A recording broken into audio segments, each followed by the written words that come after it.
And so a lot of times when people hire really expensive consultants and a consultant gives them information, that consultant's not the one that's responsible for executing it now. So to me, it's always been a very dangerous place of you pay for something, they tell you what you should do. And then what happens when you have to go do it with somebody else and you don't get the results you wanted, right? Like it's just a little scary to me.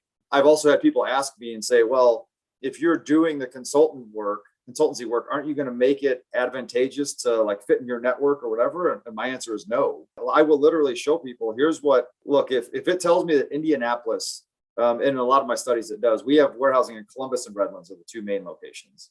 Yep. And Indianapolis always comes up a little bit cheaper in a lot of these studies for transportation. When I move that node over to Columbus, it's literally less than 1% difference. It's just pushing it over there. And when I go to Columbus, I'm actually closer to I'm closer to New York City and in the East Coast, and I'm actually closer to a larger population in Columbus than I am Indianapolis. So I like to show people, look, here's what it looks like if you're in somebody else's DC. And I've done models for people where we can't help them from an operational standpoint. So we'll refer them to somebody else or whatnot. But yeah, the modeling tool has been great. And again, not everybody, especially in the middle market, wants to pay $150,000 or $200,000 for a study like this.